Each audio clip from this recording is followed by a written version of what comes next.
yourselves, ladies. Free your faces. I didn't think 24 million people were going to watch it. I think the niqab is actually an antisocial garment. With all of the women who have to live behind the veil. Prevents those women from participating fully in society. Women across Saudi are without very much hope. Women who've had to live behind the veil since they were 12 years old. I'm not allowed to walk down the road topless because it's obscene and it would cause offence. The niqab does. Same thing. It can never be a free choice when the opposite of not wearing it is going to hell. Invisible, unimportant, subservient, just existing somewhere in the shadows. It all comes down to that men can't control themselves. The reason why women get raped is because of the clothing they're wearing. Prejudices are going to bubble up. He asked a question and then she responded. My brain went to, oh, you can actually speak. My area has a lot of people that wear this. There's a depressing effect. And the letters I've got since then, hundreds. Please copy this story and then I'm going to delete my account, but I had to tell you. And she said, these women are servants in their own homes. Islam is the ultimate globalism. The 7th of October was a pivotal moment for me. By 2063, white Brits will become a minority. 1 in 3 children will be following the faith of Islam. Will he, in the interests of public safety, ban the burqa? Do you think we will ban it in the UK eventually?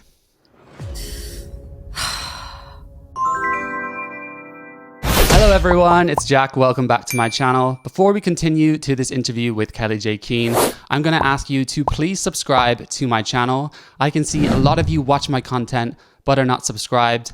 And if you subscribe, you will help boost out my channel to as many people as possible. And while you're at it, please like the video. And with that said, let's get into it. Kellie-Jay Keen, welcome to my podcast. Thank you so much for having me. Yeah, you know, I think maybe even a few months ago, I would have found the prospect of this a bit scary, but a little bit, but definitely not now. I think, you know, a lot of us have common ground, and I think we probably do agree on a lot, even if, you know, you do have a reputation. So that must be difficult. You might have to expand upon what you were worried about. Well, I don't know. I guess people just, I guess when you first dive into the topic of gender ideology, there's kind of different levels of sympathy people give to the ideology, right? And obviously, my journey as a gay person coming from that world of being very kind of queered out, you know, your position was very alarming to me at first. And I kind of needed some other voices to edge me in. And, you know, we may disagree on some things, but I suppose that's what I mean, because, you know, you're obviously a hardliner on these issues. So you had to build yourself up. I would say, to be honest, maybe a little bit, but I've watched a lot of your stuff and definitely learned from your positions. But first of all, I would like to talk about the work you've been doing, a lot of stuff on X about the veil in Islam. So why don't we start? I know that you're not a member of the Muslim community, or you're not here to represent them, but you know, what is the burqa, what is the niqab, and what is the hijab? Why don't we start there? Oh, okay. So the burqa is the whole shebang. It's the whole thing. It's your eyes covered with like mesh. It's the attire from sort of the top of your head right down to covering your ankles. Might even include covering your hands. And then the niqab, which is where I'm focused. And that doesn't mean that I don't have very strong opinions about other aspects of attire that Muslim women are expected to wear. But the niqab that I'm focused on is just the head covering. It's just a face covering. So it covers sort of here. Then you have a little bit for the eyes where you can see-ish. And then you cover the rest of the face. And then the hijab is covering the hair. And not all Muslim women wear the hijab. And in fact, in Muslim countries, some countries where there's majority Muslim, where there isn't a like a theocratic, authoritarian overlord, then women sort of choose it less. But over in this country, we are seeing more and more women wearing more extreme items of clothing that are associated with the Muslim faith. But the niqab is the one that I'm really focused on. I think that is the most dehumanizing, and that's the one I really want to focus on. Yeah, sure. So I think obviously there's some misconceptions about the differentiating them, right? So I assumed before that the burqa was actually the niqab, but also when they kind of have the full cloak as well. And I wonder, what ignited this debate as well recently, and you were actually talking about this before, which is quite interesting. So I know maybe you have some suspicions that it influenced people, and I'm sure it did. But when Sarah Pochin stood up in the House of Parliament and said, will you consider banning the burqa? Given the Prime Minister's desire to strengthen strategic alignment with our European neighbours, will he, in the interests of public safety, follow the lead of France, Denmark, Belgium and others and ban the burqa? Yeah. Prime Minister.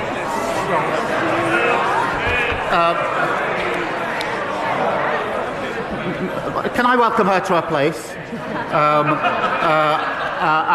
But I'm not going to follow her down that line.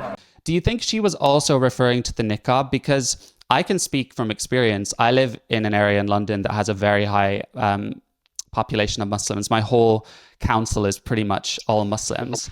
And I see the niqab all day, all the time.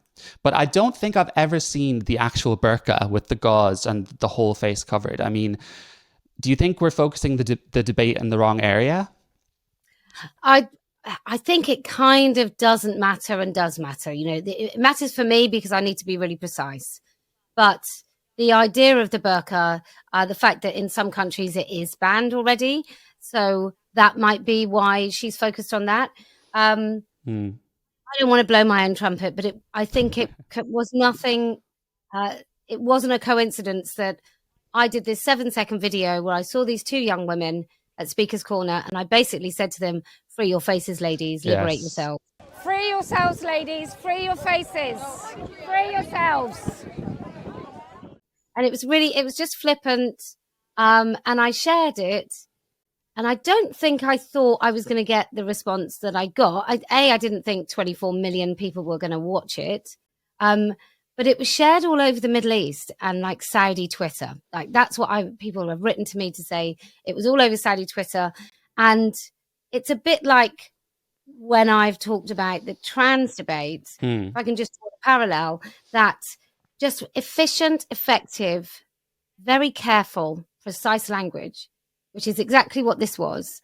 And what that represented to women, certainly in America, when I first went there and I was treated like a hero, is what those words represent, and a woman saying them quite so unapologetically, is it gives them hope. Now, that isn't because I'm some amazing woman. That's because they are without much hope, right? So women across Saudi are without very much hope. And the letters I've got since then, outpouring of telling me about their lives, like hundreds of letters. I've published many of them. Not letters, they're sort of messages, but I am 51 apparently, so they're letters. But messages for women with very emotive. I mean, most of the women that have written to me are so incredibly articulate, and maybe there's something about the Arabic language that's quite poetic, because their testimony is really quite stunning when you read it, and heartbreaking. But the way that they express themselves must be a cultural thing, because it's really prevalent in the messages. But like some of them say, I've got no memories outside of my house.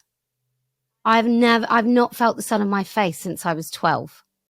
And the rise of it in this country, and I've always said about and I know I'm giving a long answer, so I've always said about the trans issue and about this issue, that actually you just need one place to break the spell, and then actually it does spread. Like courage is contagious, as much as liberty can be. So that's why I did it. That's why I think it's been disrespectful. Hello, everyone. If you would like to support my channel and my work, there are a few ways you can do that. There's a one-time donation via PayPal link in the description. You can join the YouTube membership community for access to the Jack Jewell Uncut episodes of my podcast, or even better, join the Jack Jewell Uncut Substack for uncensored, untamed, and unashamed takes, too controversial for YouTube, as well as articles seen nowhere else. And this includes bonus footage from this episode. Would you ban all medical transition? Have your views on homosexuality changed throughout this time? What are your views on homosexuality now? What do you mean when you suggest that people like Blair White or gay men who transition are AGP? Since you started, do you have any major regrets? Link is on screen and in the description. Yeah, thanks for that. Were those two women at a Let Women Speak event, or did they just happen to be... No? I'll try and be brief in some of my answers because many of them are very long. So I'll try and be brief. Go ahead. We go to Speaker's Corner the last Sunday of every month. Let Women Speak has been meeting at Speaker's Corner. It started. And then because the men were so noisy, we went down to Reformers Tree, which is still in the kind of the legal free speech tradition of Speaker's Corner, but men don't go there. So I've got quite a powerful voice. In fact, occasionally a bit too loud. But other women, certainly when they're talking about things that are very painful and personal, they don't have big booming voices. And so their voices were getting lost at Speaker's Corner. So then when the women in Iran started being arrested and beaten and so on, I felt somewhat a little bit rubbish that we didn't go down to Speaker's Corner. And then when women in Afghanistan got prevented from going to school and then they're not allowed to leave their houses, I said that I felt that it was our duty as women, certainly with Let Women Speak, because I think I'm a character that's kind of known for saying the unsayable. And what we do now is we now go down into the thick of it, right into the center of Speaker's Corner, which is predominantly populated by Muslims. And we say the things that need to be said, acknowledging that there are women across the world that can't say the things that need to be said about the way that they are being treated. So we do that. Then as I'm walking away, I encountered a super woke American student-y journalist who asked me some questions and she got a bit upset. Okay. And I said, are you for free speech? And she just left. And then I just turned around and, you know, the juxtaposition of women being erased by pretending that we don't exist in kind of language and in our rights in a country where we have had rights, and the women being erased and being shrouded in a fabric prison. And then I just turned around straight away and there's those women. And I just said it. So they hadn't come to one of my events, but they were right now where I'd just been speaking. Yeah. And it was on video. Obviously those two women couldn't be identified. But yeah, I did see it myself when it came out. So we'll obviously get into some of the messages you've received, and I've read quite a lot of those. But let's talk about your views on the niqab. What is wrong? So if I try and steelman the argument, right? So we live in a liberal democracy where, you know, we have the right to choose, freedom of expression, freedom of religion.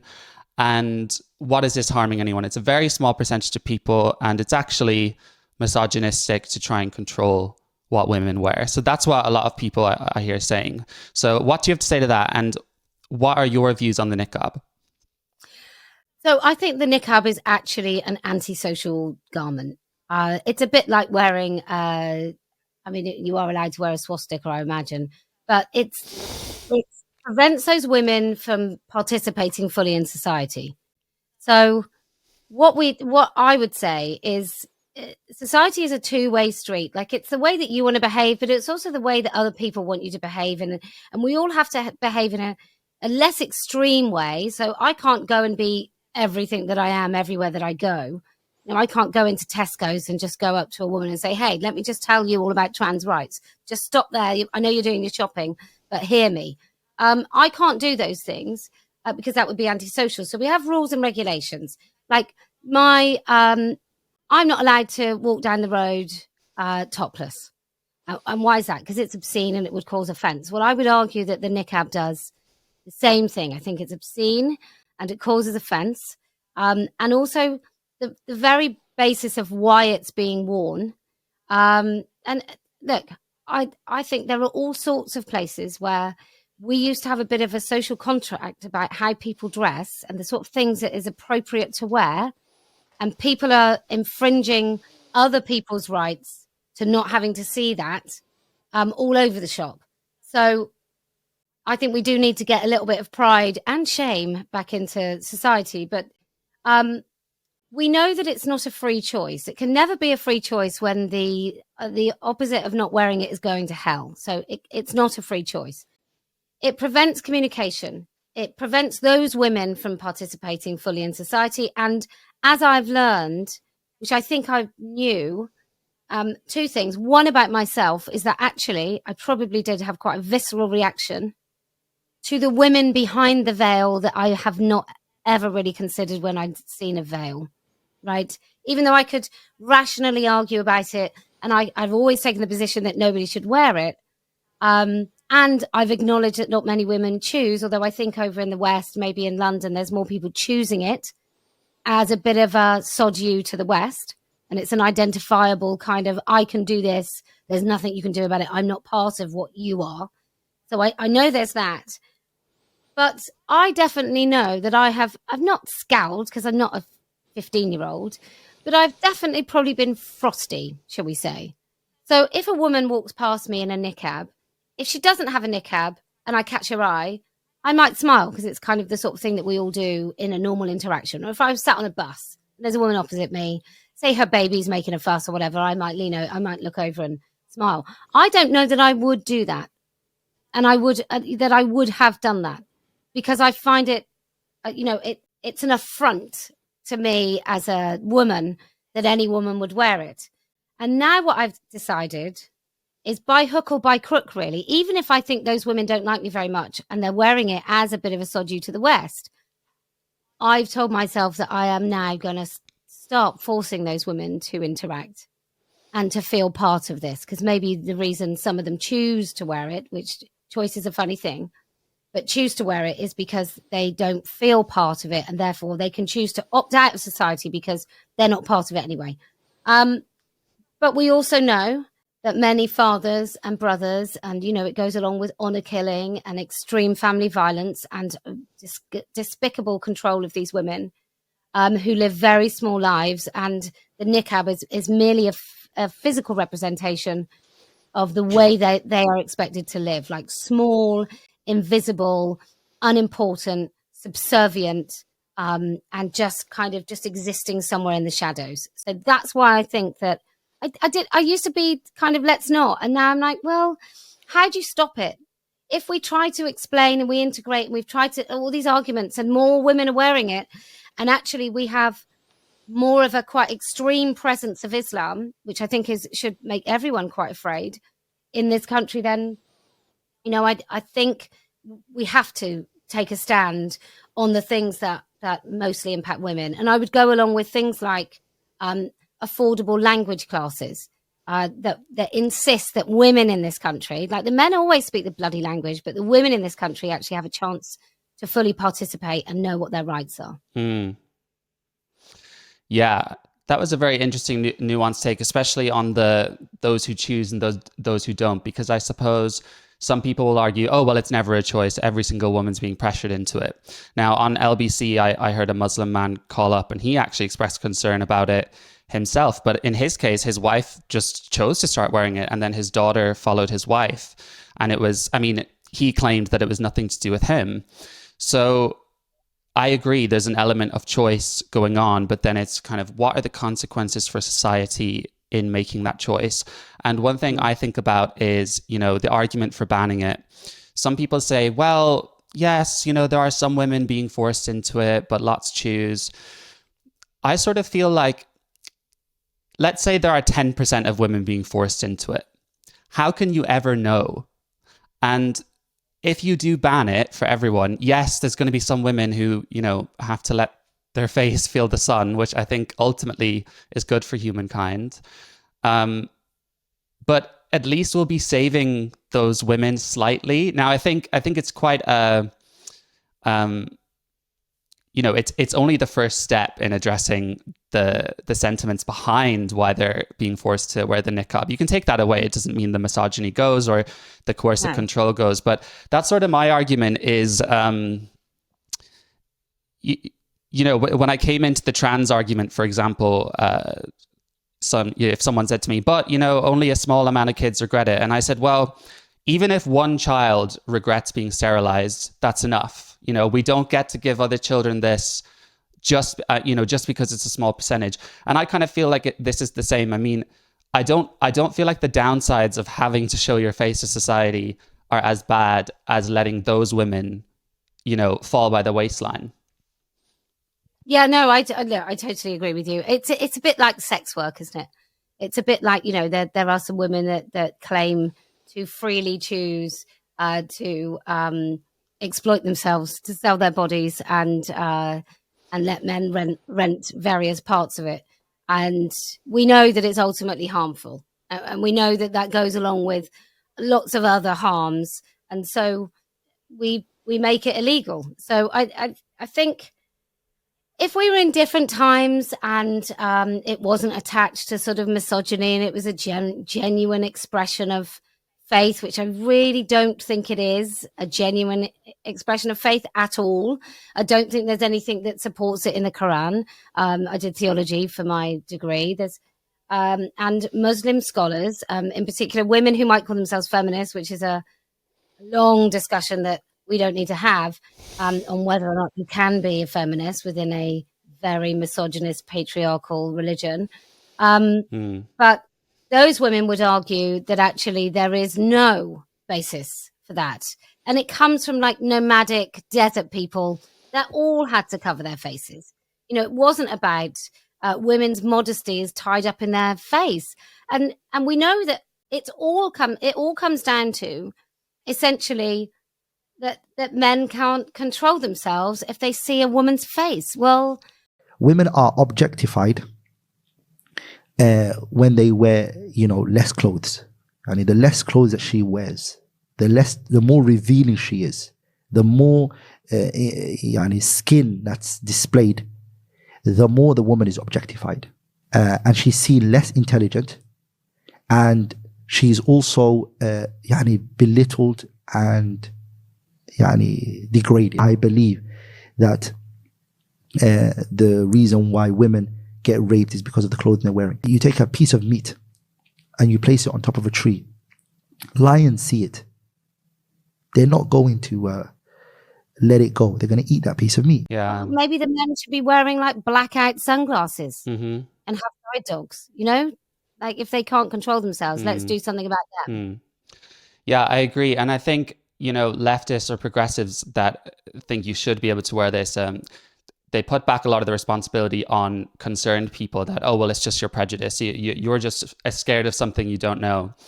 And I think when you break down that social contract of human interaction, then prejudices are going to bubble up. And, I'd like to be honest about kind of what it brings out for me, because if I said, when I see, a man on a bike or walking down the street with his whole face covered, how you see a lot of guys now with, the full face, I feel intimidated by that. I don't know what the intentions are behind. I mean, my phone was snatched out of my hand by a guy that had his face covered. So naturally, I'm wary of that. Now, when a woman wears that niqab, I kind of sat back and thought, okay, what are the things this is bringing up for me? And when you talked about getting these messages, and as well, I was in Asda one day with my boyfriend, and there were lots of women in there wearing niqabs. It's an area with a lot of that going on. And we were kind of passing a Muslim couple. The wife had the niqab on. I can't remember what the exchange was, but he asked a question and then she responded. And I was immediately shocked because she was with her husband. And my brain went to, oh, you can actually speak. And then I realized when I see other women, when you talked about the messages and they're so eloquent, I feel like the niqab, it gives off this impression like these women don't have brains, that they don't have they're not intelligent, that they're they come across as sort of almost a bit of a vessel. Now, I just people might find that really offensive, but what I'm saying is I don't believe that's what they are at all. I think they're whole humans with, a full range of emotions, just like any of us, and deserve equal rights. But I'm just saying what happens to your brain when you're being given 90% of people with full face animation, you can smile at them, and then these other people that are just erased from society. And I really don't like feeling that. I don't like it. It's almost like when you meet someone with poor English and you might assume, oh, they're kind of stupid. And then you realize, no, like they just can't speak English very well. Of course, they're not stupid. Like it's sort of that initial knee-jerk reaction. And I don't like what that creates. Isn't it successful though? What a successful garment that actually it can deliver all that without anything. Like there's like your prejudice, or well, we'll call it that, but I don't think it's a necessarily bad thing. I think it's a normal thing. I think we all have it. If I see someone wearing certain clothes, loads of people say they don't do this, but it's bull.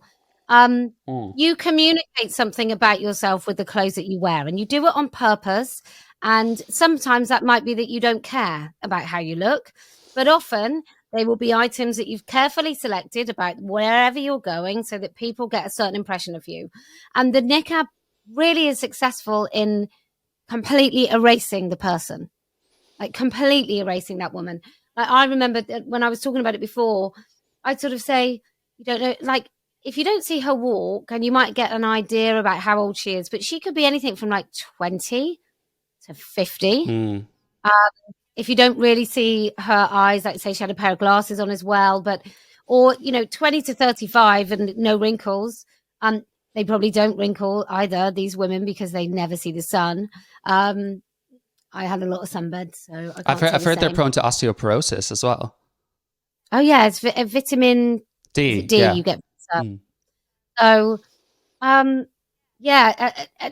but you don't know anything about these women. You don't even know that. You don't know where they're from, and we all make assumptions as well when we meet people about where they're from. And I don't mean like if I meet someone from Italy, I'm like, oh, I bet they love pasta, and I bet they're really emotional. And but you just have like little bits of people from the tiny bits of information that you have, and what the niqab does is it basically says no information. The only information you've got is this person is shrouded in this fabric prison that is the foundational. The whole principle of it is deeply misogynist. Yeah, and I noticed you don't get niqabs with patterns, or that I've seen. It's always just black. So, although I don't know if that's completely. I think that might be the niqabs that are worn here, and that certainly is in Saudi, because there's a lot of you have to wear black. But I think there are other places, maybe Indonesia, but I don't think they wear the niqab very much. But if they do in Indonesia, that might be a different color. Okay, so they're not always black, but but more often than not, if they're completely covered and no one's got a face covering without their hair being covered, it will often be black. Yeah, and I've got to say, for the rest of society, we live in the West where we go out and we see a lot of color and a lot of life. We see dogs, we see people wearing bright colors. And like I said, my area has a lot of, people that wear this. And I mean, the atmosphere around me feels a bit like there's a depressing effect of completely black, no faces, and no one talking. It's a completely different experience to walking along the beach and seeing everyone, in bright colors and having a great time. And I think, the higher that population gets, what is the cost of that? It feels like it's draining the life. Well, also there's another flip side to all of this as well, which is when all women are covered, women who aren't, how are we viewed? Like if a man is experiencing every woman in his wife's family, his wife and his wife's family and his family, they're all covered women, then we Western women must look like prostitutes. It has that knock-on effect as well. Do you think when you see a niqab as well, do you decide that you know what they think about maybe if you're walking with your boyfriend? Does that feel different when you're with those people, or does it not really impact how you feel that they feel? Yeah, that's a very interesting question because, quite a number of years ago, I would have had that very stupid mentality of minority equals accepting. And it's like, You're going to say the other way around. no. So you kind of assume that if you're not white, then you automatically are oppressed, and then you're probably more accepting of certain people. So, I was definitely gaslit to think that by certain communities, and I'm glad that I've thought more deeply into it. And it goes the same for interracial marriage. The race in the UK that has the most positive attitude towards, your white daughter marrying a black man are white people. But it's actually within other ethnic minorities, not all of them, but some of them, that actually have a huge issue with this. And I met a Muslim woman who was really lovely. She didn't wear the niqab. I think she wore the abaya thing because it was kind of like a full, I could just see her face. And she told me about her fiance, who was of a different race.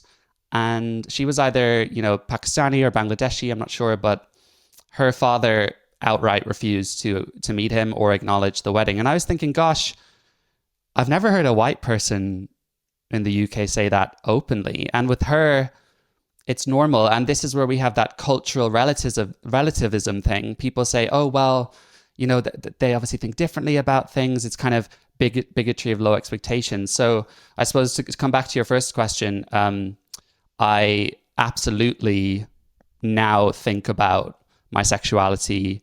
It's at the forefront of my mind when I'm around certain groups. Sometimes it might be, that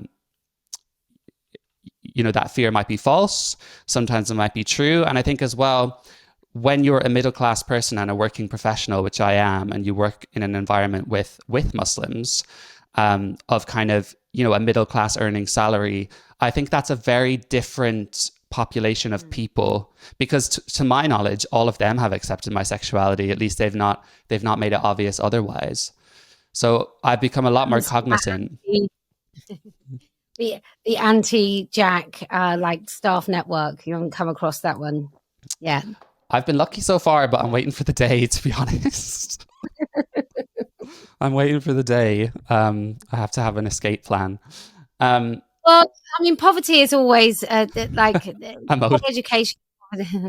Poor education and poverty is always going to have poorer attitudes to all kinds of things, or not poorer, like less progressive.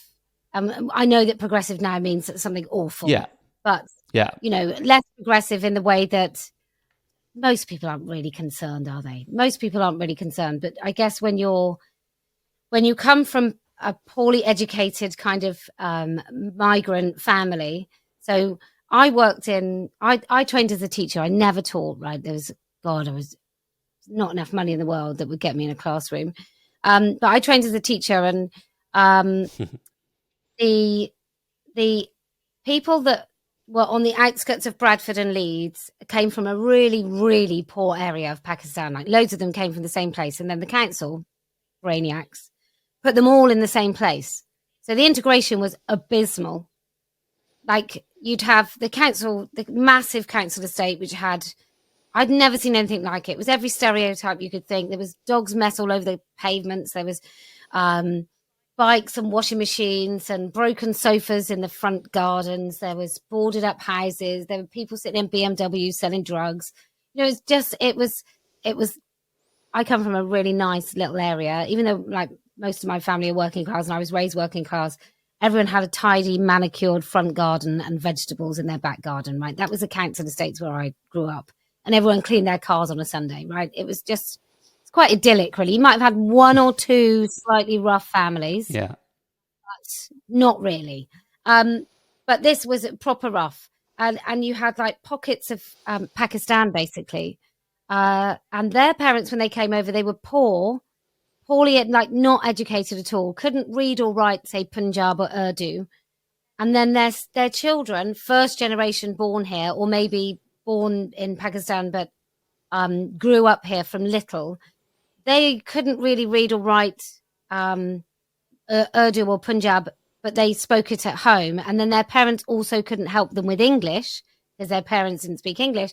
So by the third generation, you had like hybrid, still not great education. So this is like, you need about 4 generations to break that. If it's a poor, uneducated, not thriving migrant, which does happen. We'd like it not to, because there's a lot of migrant populations like the Irish, pretty spectacular wherever they go. You're speaking to one. my grandfather was a stowaway on a cattle ship in the 1930s, and he came over from Ireland. He was an orphan, and he came over from Ireland, and then he ended up working like as a chef. I mean, he died very young, so my mother was raised in poverty. She was only a baby, but and then there's no welfare. But you know, like they were, a lot of the Irish were that broke away from Ireland were like strivers, weren't they? A lot of them made it. But that can't be true of everyone, I guess. And it wasn't true for this particular population. And I can't remember what we got. But yeah, we're talking about poor attitudes and also what happens when you leave your country is you keep the customs and traditions of the time that you left. So if you leave in the 1950s, like we had a lot of Italians where I lived because they settled, we were so lovely to the prisoners of war, they all stayed. So I grew up in the West Country near Glastonbury in Somerset. And so we had loads of Italians. And there was a woman, Maria, she could get everybody out of national service. You know, she was sort of sell cold meats out the back of a lorry. And it just wonderful. But some of the people back 10 years older than me, so who'd now be 60, when they first started dating, they had to have a chaperone because that's what happened to their parents when they were in Italy. But it wasn't happening in Italy anymore in the 80s. But it was happening to these people who had left Italy because they wanted to hold on to as much of Italy as possible. And that included chaperones.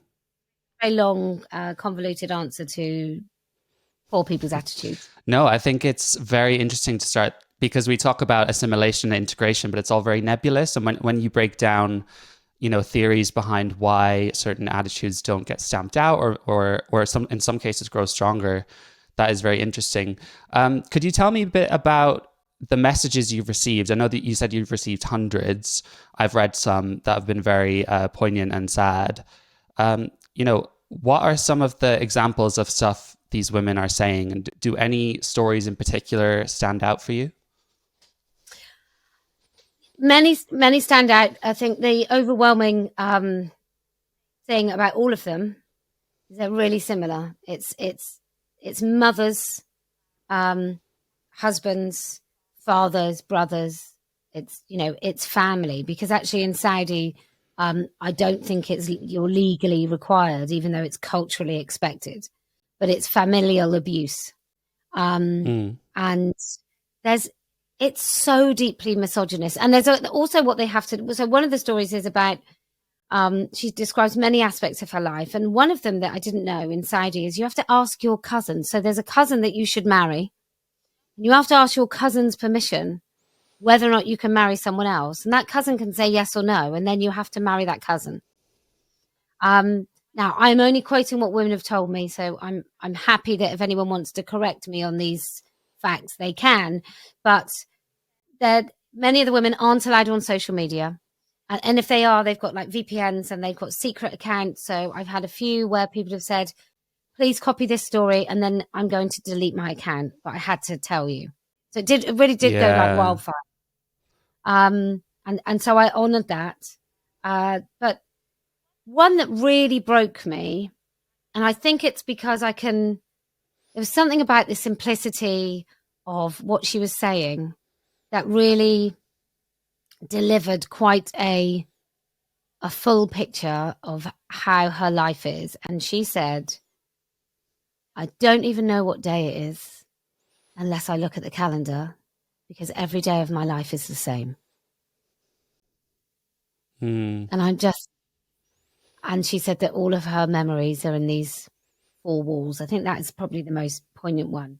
And I read it out and I've never cried like I cried when I read that, but that properly, Oh, it was, and I think I felt the, and I will happily carry it, the burden of these women had given these stories. And I had lots of people contacting me going, oh, you shouldn't get involved in this, and it's going to ruin all your activism for trans. And, it's going to make it dangerous. And I don't know if I can continue to support you, because if we do let women speak, we're going to get attacked. And I just thought, why ever it was, I don't know. And I guess we don't know whether it was just the right moment on the right day, and it got shared by these a few women wrote to me and said they'd started sharing it and it had gone nuts. And I got loads of messages from men calling me all sorts of names as well. They were very cross. Muslim men. Yeah, loads. Wow. Yeah. Oh, these are protected women. I've never been called naked so many times in my life, or filthy and dirty, and lots of different insects. And I said to one of them one day, I was like, it's all these insects. It's never a beetle, is it? It's never a beetle. He's like, beetles are useful. But it's always like a cockroach or not a ladybird. Yeah, nothing, not like a silkworm or anything. But anyway, it was. So that was quite interesting. So there was her, but it was things like I visit. Sometimes when everybody leaves town, I visit the cafe down the road, and that is the biggest adventure I ever have. It's those things, like more than maybe some of the things about. There's also stuff about schools, about once they leave school, like when they go away to school, they're often allowed to remove the niqab most of the time because they're just around women. And that's the last moment of freedom. Like if they go away to university, that's their last bit of freedom. So, but you can have these big, big, big ideas about, I'm not free, I'm never free. My brother decides what I eat. My mother decides, my mother will tell me if I'm too fat. My father didn't talk to me for 4 months because he heard that I took the niqab off and I went into the garden, all those sorts of things. But that going to the cafe is my biggest adventure. I like those things are the things that we can all, I don't know, they land very, very heavy. And that's what I mean by the eloquence of it. Just like she could have said, like, I never go anywhere. The cafe, the cafe's the only thing I do. But just that going to the cafe is my biggest adventure. There was just something very poetic about that, which I guess comes from a tortured soul. Maybe we are all more eloquent in suffering. Yeah, it's that appreciation of those tiny moments of peace, right? And I can imagine it being similar to, a woman who's in a domestic abuse situation, that half hour when her husband goes outside or something. So are most of these messages from Saudi, or have you heard from women in the UK and in the West? No, not really any in the UK, or not that I know of.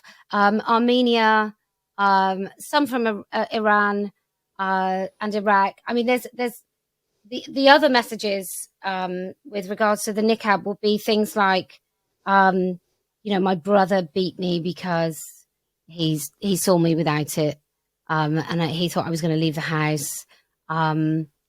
It's like I said before, it really is. It's just the most visible part of that. But these women are servants in their own homes. Like they have no lives. And a lot of them suffer violence if they take it off, right? Yeah. Yeah. I mean, then they're not allowed in their garden just in case a neighbor sees them. Yeah. That would be the women in Afghanistan who aren't allowed near the window. It's in case somebody sees their faces. Do you know what the laws in Saudi Arabia are? I mean, are women legally allowed work? I think some of them do, yes. Some of them are academics. Some of them work. I think possibly, I don't know this, but from what I glean, the Saudi prince, what they said is why it was important that I told their stories, and why it went so viral, certainly among the women of Saudi and women behind the veil, is because the Saudi prince wants to kind of modernize Saudi Arabia so that they can encourage tourists. And the thing that these women have said, the thing that he doesn't like is to be embarrassed. Like, that's why Saudi women are allowed to drive. It's not because suddenly these men woke up one day and said, you know what, I think we're terrible. I think they should be allowed to drive. It was because of the embarrassment of the international community. And I guess that must come with the rise of social media and people being able to see it and people sort of almost laughing at a country that doesn't allow women to drive. And I remember Queen Elizabeth had the Saudi prince over, or the king, and she, I think he was supposed to have a driver, and she drove the Land Rover and drove it like a crazy woman, because she was quite a fantastic driver. She drove in the war, so she was a really accomplished driver, and I think she drove through the Highlands, and quite remarkable. I have a great deal of time for her, but I don't like having a royal family, but I really liked her.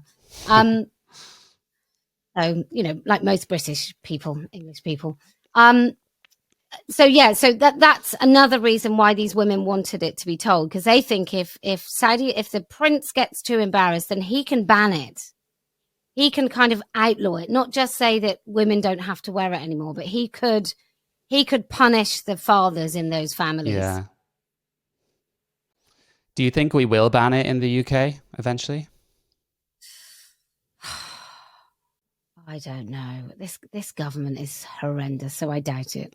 Not it won't be this one anyway. No. I don't know that we will. I just definitely think we should have a conversation where we discuss why that would be what would be the downside. And I guess it would be your Stillman argument of the freedom of expression, but I think I've decided it's just not good enough. Yeah, and targeting Muslims, I think people would say that, although we would see it as the opposite, maybe. Let's just touch on Islam in the UK a little bit. This was also something several years ago that really wasn't on my radar. I viewed a lot of non-Christian religions as kind of more or less the same, and now I know a lot more. Has concerns around Islamism, and the rise in people subscribing to Islam, has that been on your radar for a while? And how do you feel about it currently? Well, because I'm some sort of prophet. Years ago, I did say I think the end of woke would see a rise in a prescriptive religion, and the only prescriptive religion that's really kept its strict and faith is Islam. Christianity is so floppy. And look, I'm an atheist. I'm a gold star atheist. I've never believed in God. I've never bowed my head to pray, not even as a little girl in school. Never. However, I almost feel it's to the detriment. I think you're better off letting a child believe, and then they can have the choice not to believe. But a non-believer rarely has a choice to believe, because it's just too much of a foreign, weird idea. And I have no place in my psyche to find faith. So actually, I think that many people can find faith if they've had it before, but I don't believe you can find it as an adult. Anyway, so I do think that after chaos, we will need order, and I think that's the pendulum for you. I hope. I think some very disturbed individuals who threw themselves into the whole trans madness are just needing a new identity, and I think they will find Islam for a bit. But Islam is the ultimate globalism, and I'm a nationalist, which years ago I would never have said, because it comes with really awful connotations. But I don't think nationalism is bound up in skin color or race. I think it comes with a national identity, and I think many facets of that come into our identity. You know, an Indian takeaway is a British national identity. I lived in Bristol for a long time. West Indian food and Jamaican and people from the Caribbean are part of British. You know, it's very entangled in our British identity. So I do think that if we're going to look after anything, nationalism is kind of the only way. It's the only club that I really, really want to be in, apart from the woman club, obviously, and I don't really have a choice. So I think the rise of Islam, and I think lots of people have been shocked by the pro-Hamas disguised as Palestine marches. And I don't think many of us knew. It's a bit like, do you remember the Charlie Hebdo when they were all massacred? And you had some, it's not funny, but it is. You had some people on the left saying, well, they did do that cartoon on the front cover. And you're like, what? They just got gunned down. A free speech, like, you might not like the magazine, but a free speech magazine in France. It was really sort of pretty impressive. They've just been gunned down at their place of work. And you're going, well, if they, what do they expect? And I think there's a little bit of that. What do they expect? And I think, well, I expect some sort of civil response and discussion. That's what I expect. Kind of, that's where I am. Not the don't look back in anger. I've heard that sort of diversity is our strength. Those are two common responses. Or perhaps let's police social media more, because apparently that's the cause of all this stuff. I think the 7th of October was a pivotal moment for me in realizing what's going on around us, because I've spoken to Muslims. Actually, I interviewed a Muslim guy in New York who's very kind of modern, and he's very concerned about this stuff himself. He's very concerned that we don't prescribe organizations like the Muslim Brotherhood and others that are banned in Muslim majority countries. He's concerned about the new definition of Islamophobia, which Labour are considering bringing in, many of the characteristics which are akin to a blasphemy law.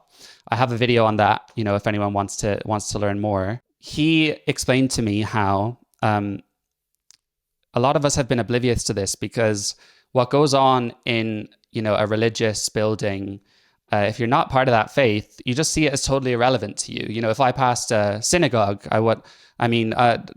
maybe a tiny bit of curiosity, but generally I kind of go on my way. Mosques have been the exact same thing.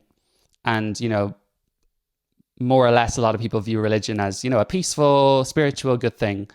But he described to me that actually the imams that are coming here a lot of them are being trained, or I don't know what word you'd use for Islam, but coming here and actually teaching more radical views than they teach in, Dubai, for example. But none of us are privy to it. No, well, I've been looking at Islam for a really long time. It's the first sort of trouble I got in with everyone, because saying the unsayable, and I was talking about this years ago, and actually it's how many left wing before women, trans. Yeah, right. I didn't know that. Yeah, so I was a big fan of Christopher Hitchens. I used to call myself an anti-theist. So I was and now not so much, because actually I think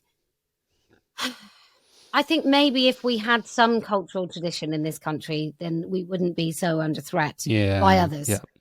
And we don't have one. Like I keep saying to people, if you don't want your school to stop the nativity, then you need to make sure that they do the nativity. And I think it's traditions like the Chinese, right? The Chinese are amazing. What they do is they pass down their traditions. Like little kids learn how to make noodles, or they learn some of the sort of Chinese customs, because the Chinese are all about the motherland and all about kind of preserving China, and China is its people, and the people aren't really anything as individuals, they're only people as a collective. So they are really proud of their sort of traditions. We just don't do any of that. Like, I don't know whether even Ireland has suffered. Well, I was going to say, I feel like we would be doing that if, both you and I probably agree that mass migration has not been a democratically voted phenomenon. It's been imposed by a top-down government. And then concerns around it have been managed through restrictions on freedom of speech and stigmatizing people who have concerns. And, that's one way that you manage, non-democratic policies that most people don't want, is you then control the narrative and what people are allowed to say and then what people are allowed to think. But I think it's the very imposition of mass migration which has led UK people to not having a lot of traditions, because the government has not viewed those traditions as anything valuable. They've viewed it as worthless. They've viewed it as just a blank slate, really. And then we need other cultures layered on top of that to be important. Ireland, I grew up there, and my whole adolescence, the national identity was extremely strong. People were very proud to be Irish, and I was always someone who said that the culture wasn't really right for me, and I actually wanted to move to England. And even when I try and kind of say that, even when I used to try and say that in a balanced way, Irish people would get very defensive. And then when I'd come home with a bit of an English inflection in my accent, they'd get offended by that. They'd say, what the hell's happened to you? However, now that they've pursued a similar policy of mass migration, not for as long as we have here in the UK, I've seen politicians coming out saying the exact same thing. Micheál Martin, one of the prime ministers, said, Ireland has never been a homogenous society. Which, and now I see commentators saying, oh, the Irish flag has now become a symbol of the far right. The exact same thing is happening. And I think the reason the cultures have diluted is because you impose other cultures on it, and then you denigrate your own until eventually people don't really have one. Yeah, 100%. Well, it's the thing about not being able to be called English. Like, we're told now there's no such thing as English, right?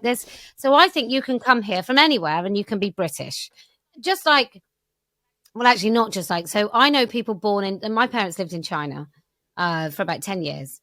And people born in China, so expats, because they're not called migrants, are they?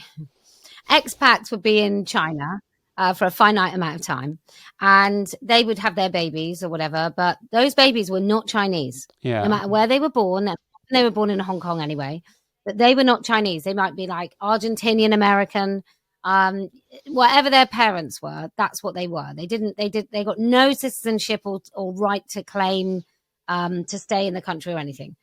And I met a Brazilian woman actually recently, and her parents were from Lebanon. And she was like, oh, yeah, but we're all Brazilian. I was like, yeah, because you're all migrants. Like, Brazil is full of people. Obviously, there's some indigenous people, but I don't even think they're the original indigenous people. I think they're people that traveled. And so you have got Lebanese, and you have got people from all over the world who actually go to Brazil. A lot of people, obviously, from Portugal. And so that's why being Brazilian can be that, like British. But Welsh people are Welsh, and Scottish people are Scottish, and I'm an English person. My husband's so English that his family's in the Doomsday Book, which is like from 10 something. So his surname's in the Doomsday Book. So they're a really old, I mean, they were obviously land workers. I don't think they owned any of the land, but their surname's in it. So they're a really old family. And then you had Sadiq Khan and Rishi Sunak saying a proud Englishman. I'm like, what? No, you're not. And you're doing this thing that if you can be English and English doesn't really exist, like if anyone can be English, then no one is English. And then what do we defend?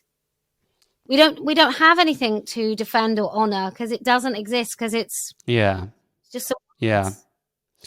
Yeah, I agree. It's a really difficult conversation to have because it feels so, I think we've been gaslit for so long that it feels so taboo, and it comes with this notion of ethno-nationalism, like you're a white supremacist who doesn't want anyone of any other race in the country, which is totally not how I feel. And I'm an immigrant to England, and, I feel very lucky to be here and I love it here. But what's interesting is that when they say I'm an English Pakistani or I'm an English Indian or whatever, the Pakistani refers to race. So they're allowed to refer to their ethnicity, but then our ethnicity doesn't exist.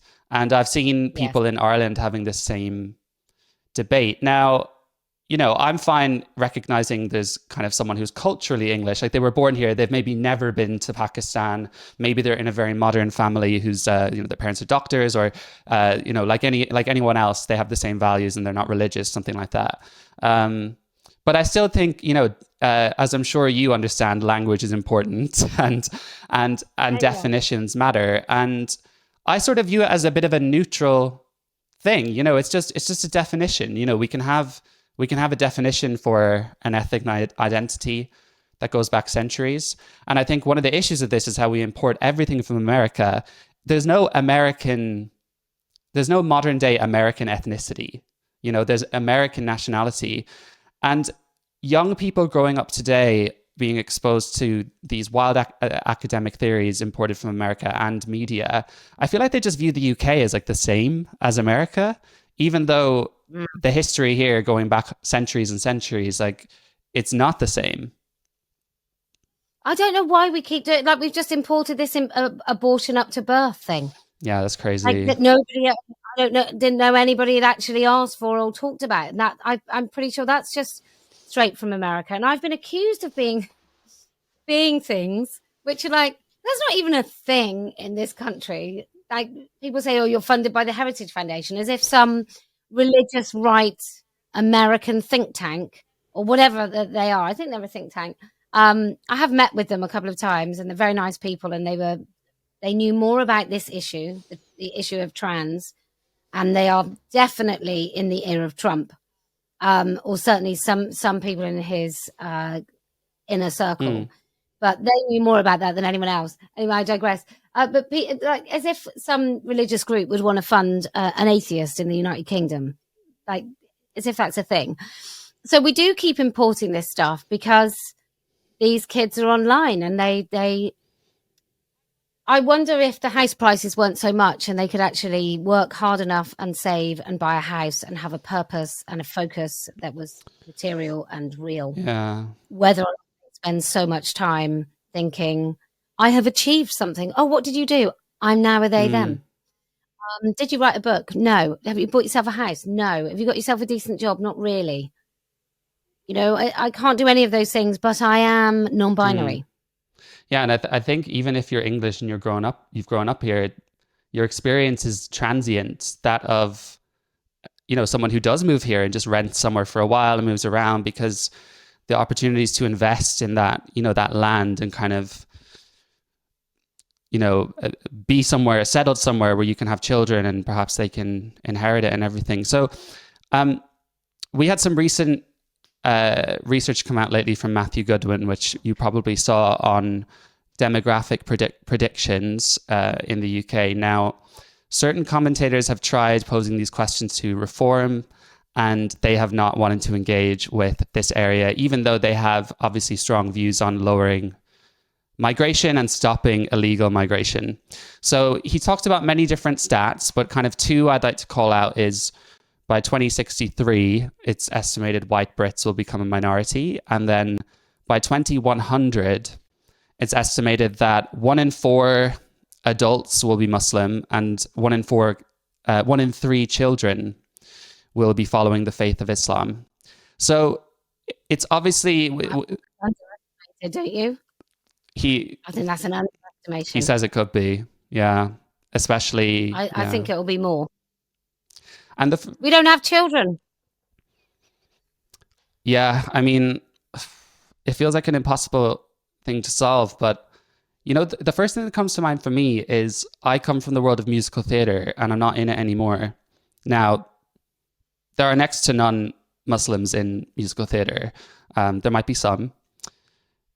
People just think, oh, this is demographic shift. But it's like, what's going to happen to the West End?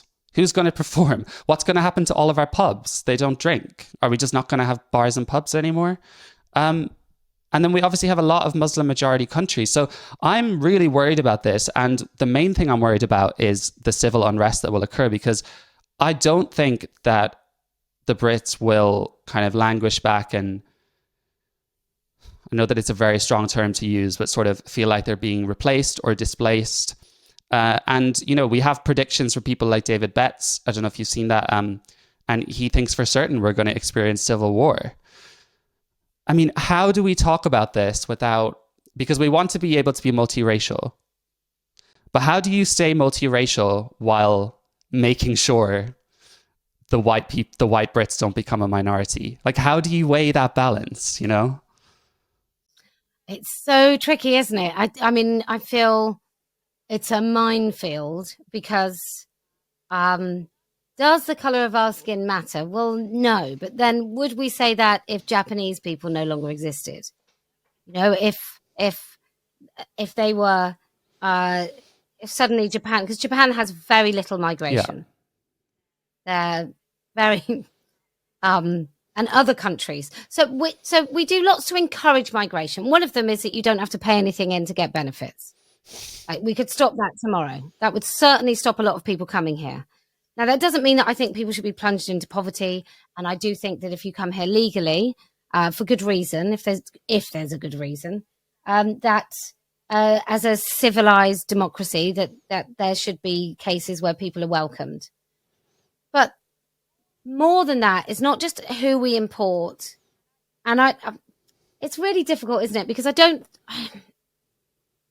know that I care that much what color anyone's skin is. Yeah, me too. Because I think identity is not just that. And in fact, it's not that. Because like there's a couple of women that come to Let Women Speak who are as Bristol could be. They aren't white women, right? But they are culturally Bristol. They are both wonderful women. And then you can see where their parents come from when at one of our events, some of the TRAs who were protesting started playing Bob Marley, and all of a sudden these two women were the coolest kind of 50-year-old women you've ever seen. So I don't want to... Do I care about white people? I don't. I probably do. But I think more important, actually, is the people that come here that don't like this country and don't like us. And by us, I mean anybody of any nationality, of any kind of ethnic mix, color of skin.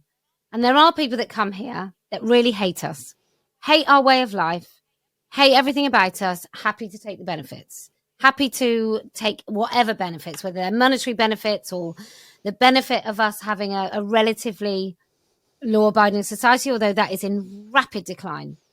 Yeah. But if you just take a little step above this level, this kind of level of detail, and I've started to talk about this more and more, and if you haven't looked at it, I would imagine that this will float your boat. But the people that make the most money in the world make money on transaction of currency.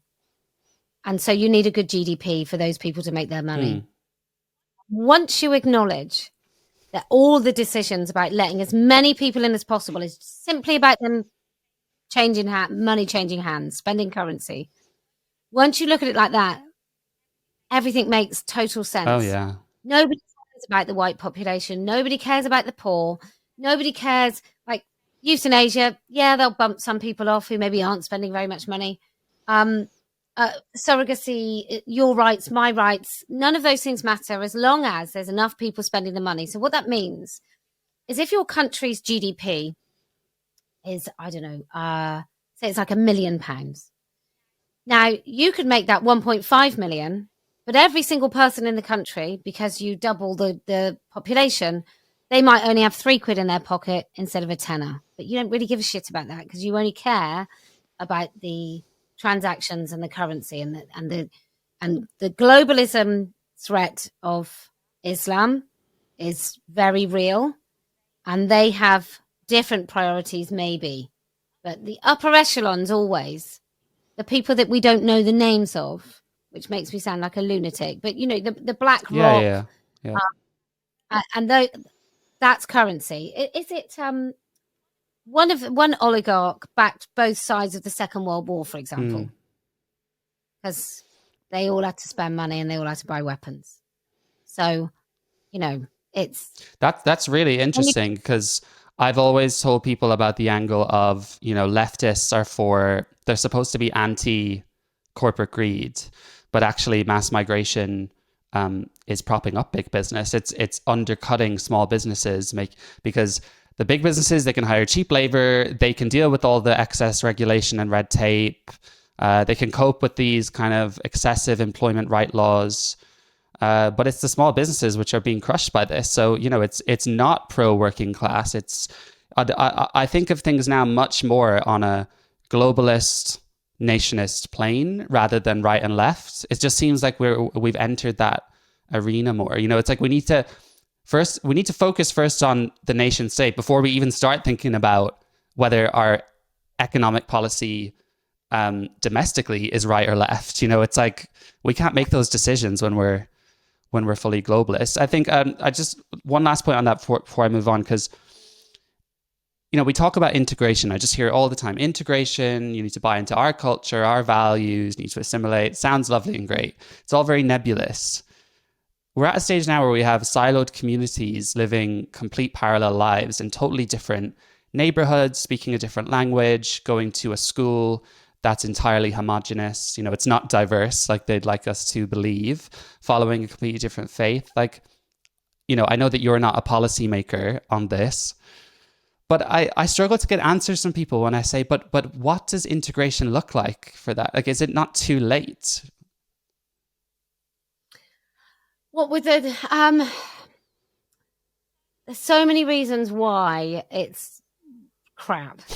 And it's things like a lot of people who live in nice places and grow up in nice places can't afford to buy houses in nice places. Like, they can't afford to live there near their mums and dads. And then you breed poverty areas. So once, like, let's say you bring in lots of people from Somalia who do have a different culture. They, you know, we might not think they do. They have a definitely, like, there's the please and thank you thing where you can be an arsehole in this country, but if you say please and thank you, it's fine. They might be happier but not say please and thank you. So that's kind of a little bit of a rub, right? But then you've got these men, they're not working. So you import all these people. Let's say it's to a particular estate in Bristol, and then fewer people who aren't Somali want to live in that estate because it has a different energy.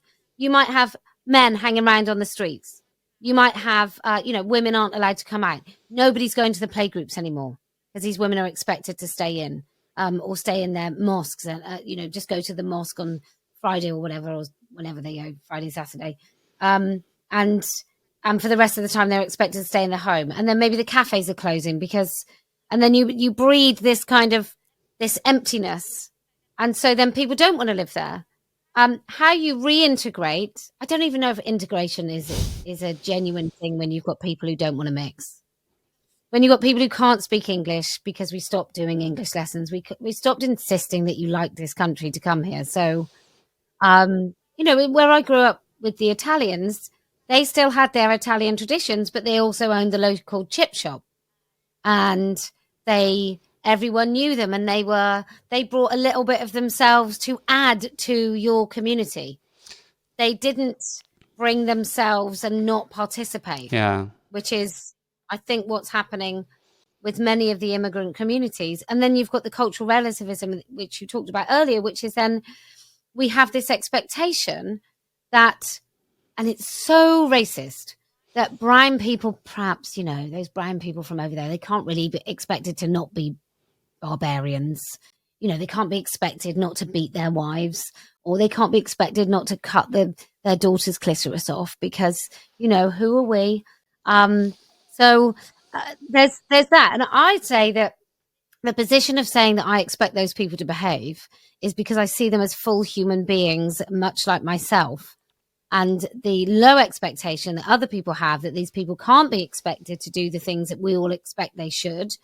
And also people don't talk about it. So there's many social workers I've met, and I'm sure you might have heard the same, where they'll go to a Muslim household and the woman will be sleeping kind of on mattresses on the floor in the kids' room, and the man will have like this palatial bedroom. Wow. So he'll be treated like a king, and the wife will be sort of subservient, and she won't even sleep with him in the bed. She'll be somewhere else. And that's really common. It's really common that cousin marriages produce really clannish. It's very kind of clannish, isn't it? It's very clannish, but because it's been going on for so long and the gene pool is so small, you will get people having multiple children who are profoundly disabled. And obviously they get benefits, and obviously the man doesn't have that burden, the woman does. So they get supported in this thing, and that's one of the reasons why there is a lot of maternal issues with women of color. It's not the only one, there are many others. But this is one of them that people won't discuss. So I don't know. Can you reintegrate a country where we're not even allowed to talk about the things that trouble us? And I don't think you can, because that breeds resentment. That's the starting point. I mean, all I can come up with really is, obviously you deport foreign criminals and rapists, like that's the bare minimum. And I think if we did have zero tolerance on some things like Sharia courts, like the Niqab, like, you know, having signs in English or people having to learn English, like maybe we would see some people choose to move because they don't want to do that.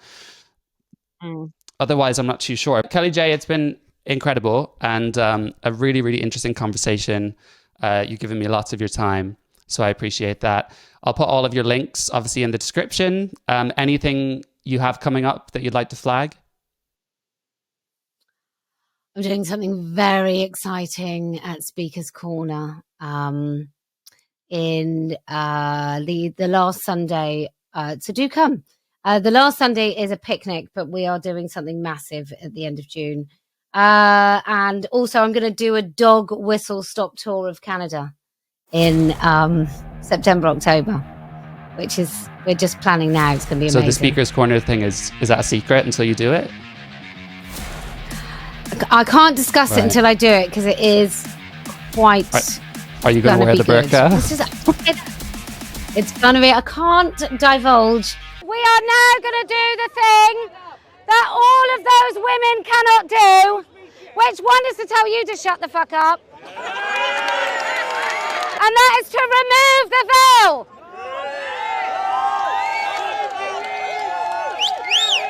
I want to say to those men,